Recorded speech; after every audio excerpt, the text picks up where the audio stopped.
Kill him.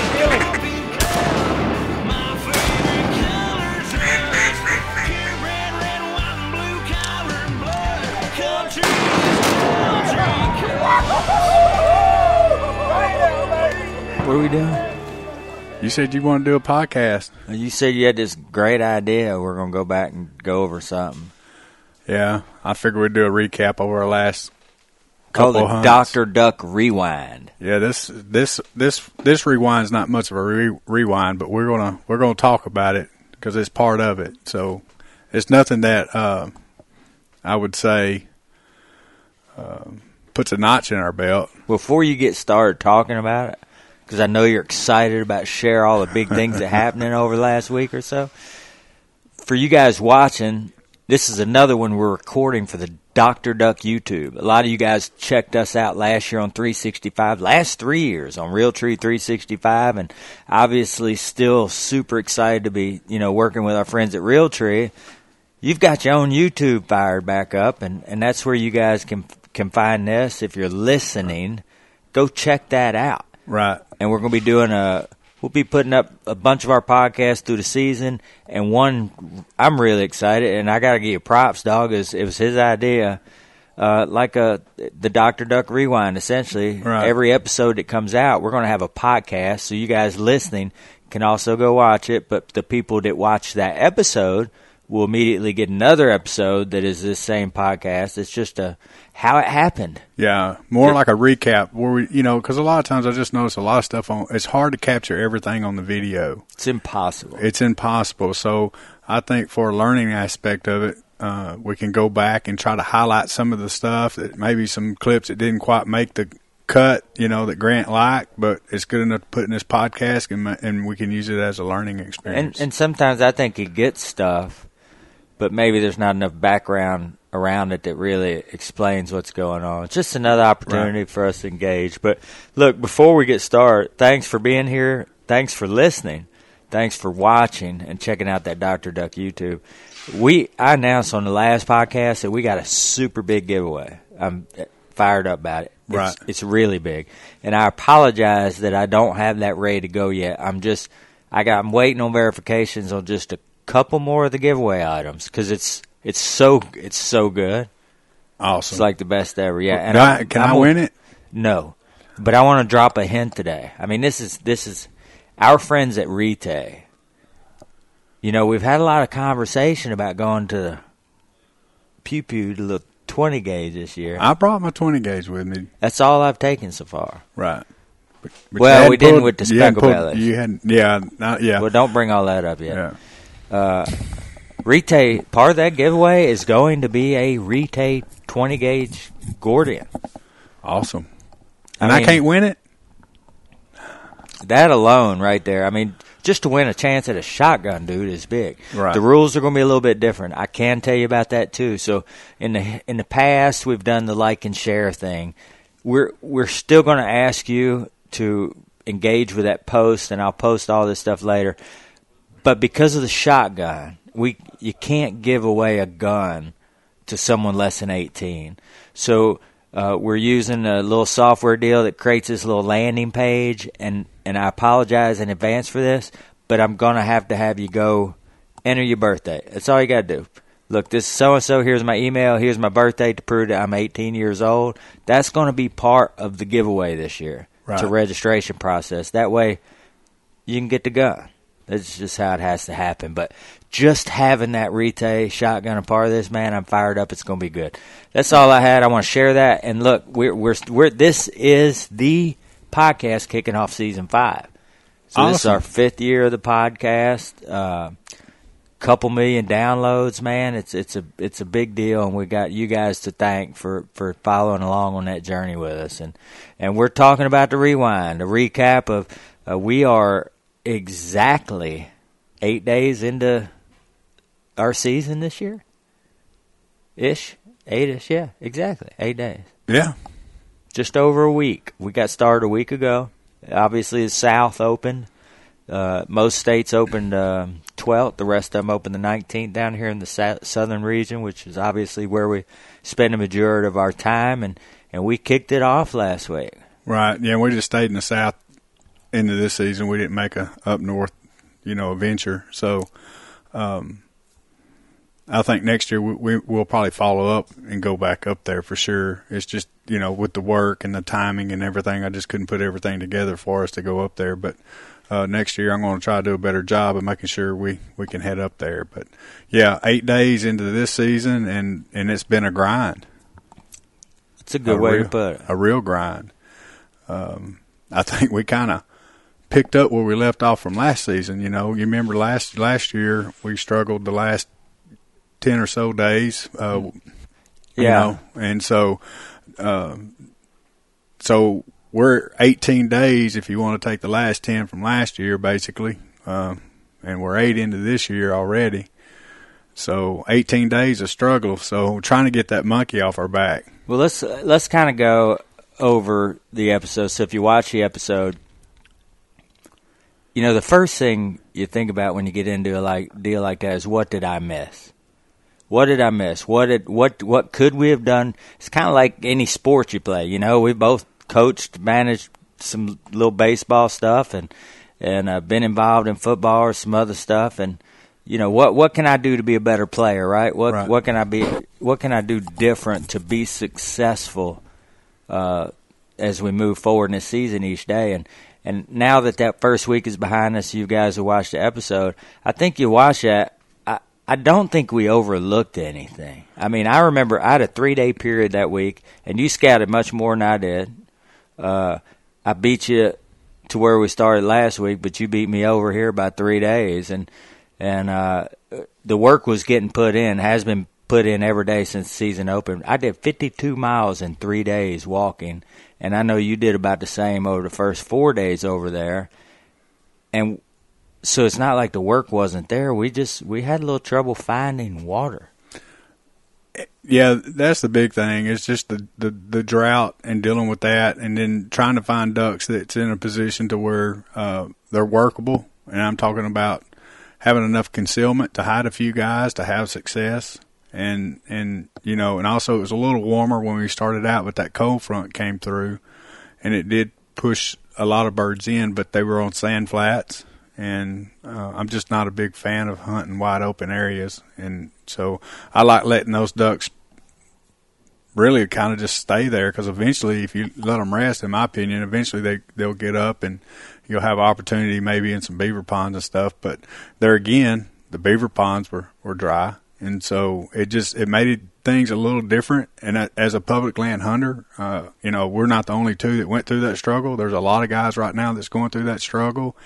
And you just got to keep pounding the pavement and trying to find an opportunity for it to happen. And sometimes it's more difficult than others. And so this is the time of the year where, as a public land hunter, you got to have that drive to get out there, pound the pavement, put the miles in walking, because you can't boat because it's dry. And that's just part of it. And I think I'm hoping from the video, a lot of guys, and I thought Grant did a great job of capturing how just the drought was and what we were dealing with. So I don't think we realized if we did miss anything, it would be really how severe that drought was. I think that I started actually thinking maybe we were a little overconfident. This is just me talking out loud. A little overconfident targeting, because we knew there was low water. Right. But we did believe we knew the area well enough that if there's ducks there, we can find them. But once we got into that area and we spent 2 or 3 days looking, we really put ourselves in a spot where we didn't have enough time to go anywhere else and find anything else. We just had to dig deeper and keep trying to look in that area. Right. And that's the cards we were dealt. So, and a lot of guys are in the same position we're in. You know what I mean? So, and we did find a good group. You found a lot of birds. We did, but they were just, like I said, in the wide open. They're rafted up in the middle of a lake, which is one thing, but then when you got 1,000 yards of dry mud leading up to the lakeside, right? I mean, there were no trees, no nothing, and I kept asking you, man, what are these ducks? What are they eating? What are they doing? They ain't leaving. They're not up in and out. they just sitting, like thousands just sitting. It seems like they're waiting on some of that water, getting some of those spots. Or maybe they're feeding at night in fields. I don't know. We never found an opportunity to get on those ducks. No, we kept searching around them and trying to create those opportunities, but there again, we were hurt by the water. What had water wasn't enough water, and it was it's part of our part of being a public land waterfowl. You have to, we talk about it all the time. Some years it's not enough water. Some years it's too much. And, we very rarely, it's hard to make a duck hunter happy. It's either too much or not enough, So this year was extremely not enough. But if I had a choice, I think I'd rather have a little too much. Yeah, I'm with you on that. And then not having enough. So I completely agree. But we spent, three or 4 days scouting.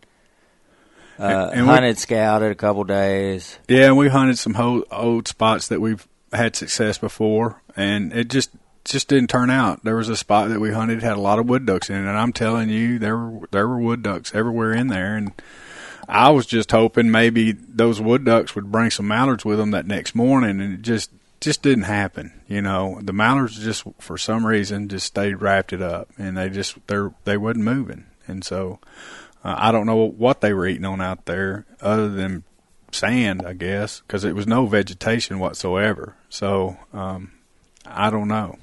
Crazy. Well, after the scouting days, a few days of hunting, scouting, we tucked our tail and took off and decided to head east a little bit and catch another opener. And we were, to be honest with you, on the way we kind of fired up. Yeah, it's always exciting for me to hit the road again and then, get somewhere and have opportunities to kill ducks. And if you don't get excited about it, then I don't think you should be doing it. So just having an opportunity just to duck hunt, period, creates that excitement for me. So, but it wasn't without overcoming a couple obstacles. Yeah. Let me think. Some kind of foul in the tire, after another hole in the boat, after... Right. I mean, it just seemed like, and then when we get here, which I guess we can cover that after the scouting, but kind of same situation. You had the flat, you had a hole in the boat, you got that fixed, and finally hit the road. We get here, and here we go again. We start looking. I was telling Grant, I'd like to catch more of that on video, some of the stuff that we have to go through, because everybody has to go through. It's just not only us, but I'd like to highlight a little bit because I think a lot of people can relate to it. Oh, if you duck hunting, you breaking something. You're breaking something. So I don't know what I hit. I either hit another big rock, you know what I mean, or I hit a T-post. T-post, crosses some places that we go, something. And anyways, it just enough. It just skimmed the bottom of the boat just enough to cut enough metal off, I guess, for it just to have a little bit of leak. So I took it to my buddy. We had that fixed. And while I was there, of course, I picked up a rod in my tire.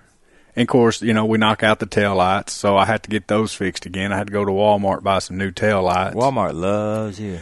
Yeah, they do. They love seeing me walking through the door. And then, so I got that fixed, got the boat fixed, all excited, thought we was ready to row, walk out the next morning. Of course, tire was flat. Pull it out, and there's a rod about that long. And, it wasn't a nail or a screw. I mean, it was a rod that long. And so it was... So luckily, you did it right. I'll go all out. Anyways, got that fixed, got it up, and we hit the road, and now here we are. And back to walking. Back to walking. I don't know how I hadn't checked my miles since I've been up here, but I have walked a few, and so. But there is more water here. There's more water, but also there's more hunters here. A lot more hunters. A lot more hunters. So when you but look, even though there's more water, when you're talking about now that we've walked it, we've looked at it pretty good. Your water is kind of in a few specific areas, right? And when you let's just call it a couple 3 areas. If you put all your water in these areas and you pile in on all these extra hunters, there ain't a lot of different places for them to be. Right, right. They're not spread out, so. when the ducks don't spread out, the hunters don't spread out. And of course, when you got ducks in an area, the word gets out. There's nothing you can do about it, and there's really nothing wrong with it. Well, hey, it's everybody else doing their homework. That's right. And, you're going to call your friends and you're going to invite your friends. That's something I agree that you're supposed to do. But there again, they were concentrated in one little area. So we're looking. I'll be honest with you. We think you were in an area that had a little water. I was gambling. I went to an area that I knew had water in lower years, right? Right. And we wasn't sure. And it's kind of that they always checking the week before. How dry is it? Right. So I went and looked at, but you nailed it. That's what you do. You was in the right area, and it was a really good group of birds. Yeah, it was amazing to see, and I think Grant did a great job of capturing that. I mean, I got there, and we hit 2 or 3 spots before we hit that one, and I seen 2 ducks go down at 8:05. And then we made it maybe 25 or 50 yards closer to it, and then the Mondo wad came, and it started then, and it didn't quit to at least 8:39 or 8:40. I watched it, and it was a tornado above that hole, and it was amazing to see. I even told Grant, I said, that's as close to heaven you'll get without dying, and that's what it was. I mean, it was just amazing to watch a tornado drop down into the trees, and so. So that was 2 days before, a day or two before? It was a couple days before. So how'd the shoot go? Well, we didn't get to shoot it. I told Grant too. We didn't see another scouter to about after the fact, later in that morning. We got up at dark, went scouting like most people do, and we did a lot of walking at that day. I think it was 7.5 miles walking that day. And I think he was kind of mad at me, but anyways, I kept zigzagging. Hey, we gotta go check this. We gotta go check that. You know how I get. I just can't leave it because he just then wanted a sandwich. Well, I can't sleep at night because I have questions in my head if I don't check it. You know what I mean? And then you got to go back to the same area. Right. Yeah. So I knocked it all out. But anyways, it got to be about 8 o'clock, and honestly, I just think we was there at the right time, the right place.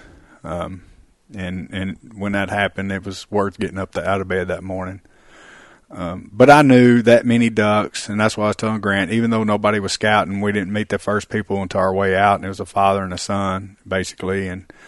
But I knew I wouldn't be the only one to find them. It's just too many ducks in that one specific area, and probably there's other guys found them a few days before I did. There's no doubt about it.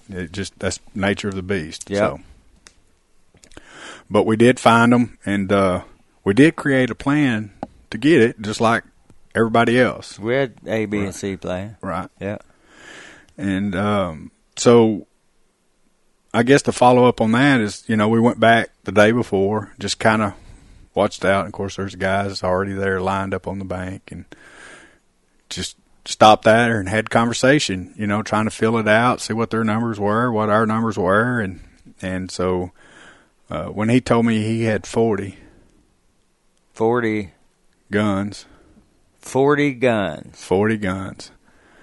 And yeah, 40. You ain't even got that many toes and fingers. No. You knew you was in trouble real quick. Well, I knew I was in trouble, but I knew they were in trouble too, because it was in a spot where the foliage just wasn't good enough to hide that many people. We had great success here before we had 25, but the trees still had a lot of green on it, a lot of foliage, and, it was easy to hide 25.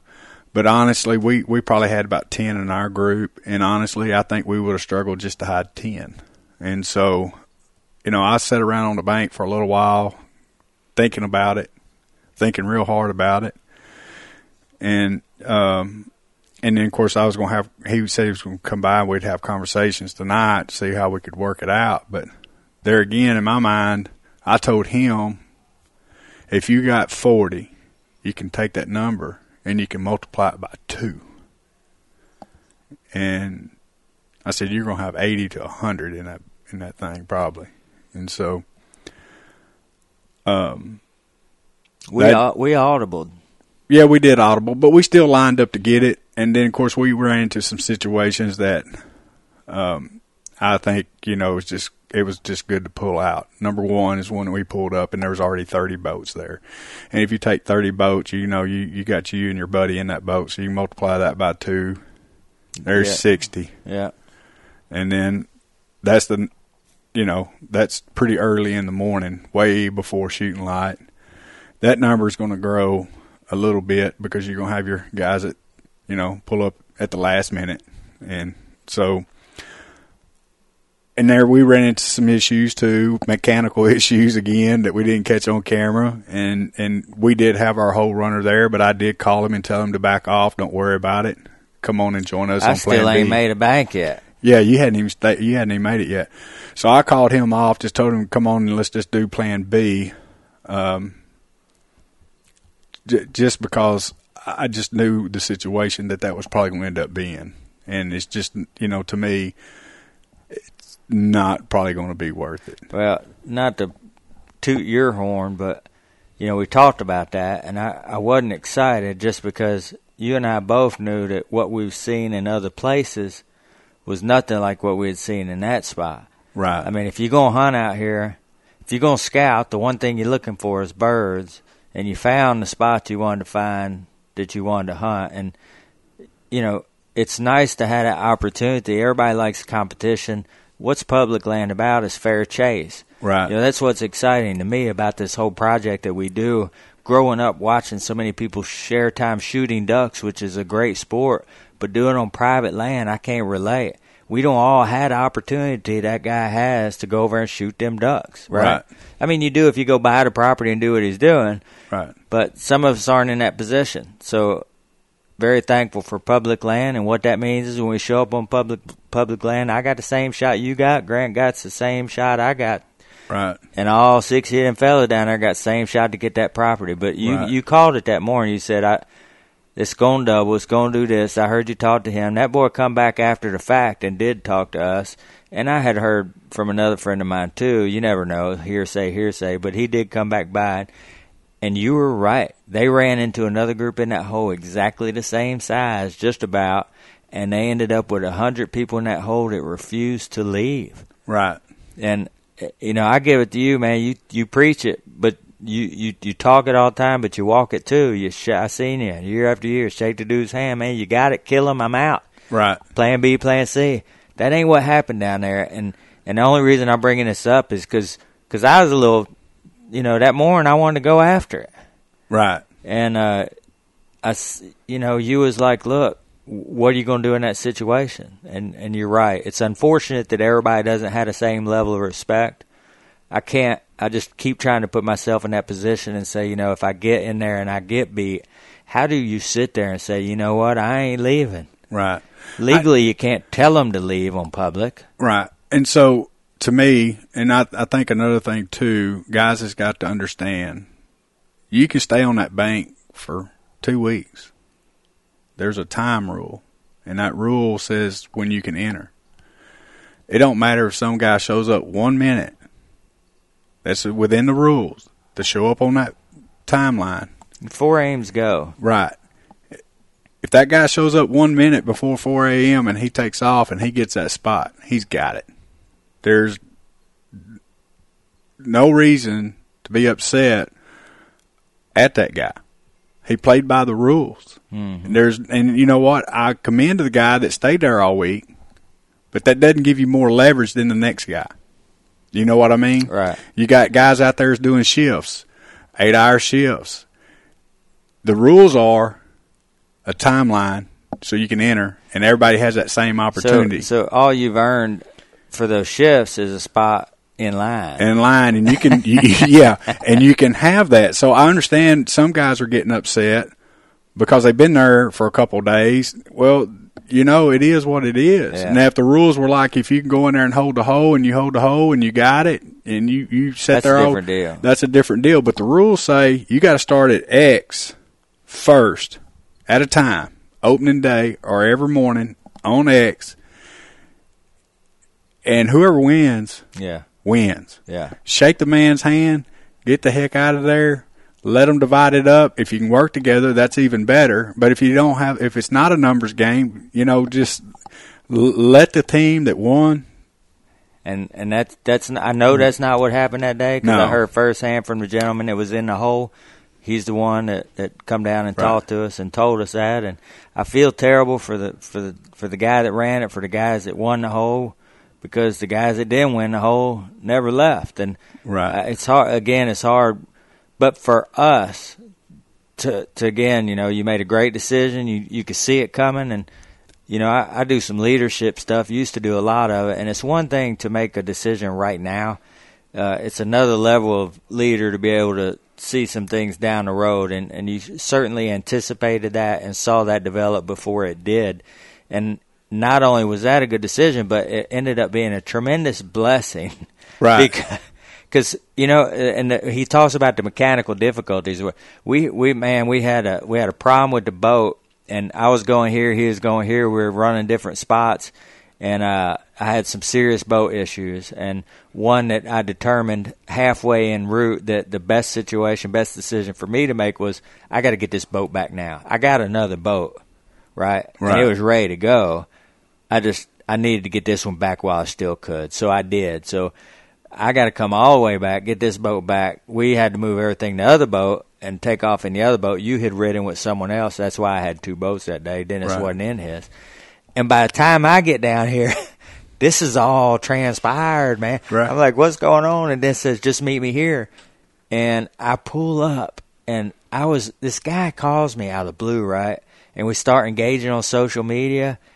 And if you watch a video, you already know this, sorry, but I ended up being on a podcast he had. I came on and shared some time, and we talked back and forth, and he had texted me the night before that and said, man, I just want to wish you and Dennis a great opening day over here. I hope you all have a great time. And, man, I really, I hope we run into each other this season at some point. Y'all get them. That was it. Thanks, buddy. You too.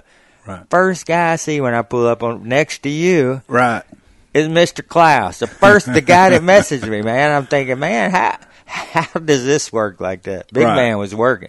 So not only did you get us out of what could have been a really difficult situation, and I'm sorry that those guys had to go through that, but I got an opportunity to shake a man's hand I've shared time with, never really met, and you know what? They had some young guys on that hunt, had some guys that never hunted here. We had 5 guys again, ended up with 5 guys represented.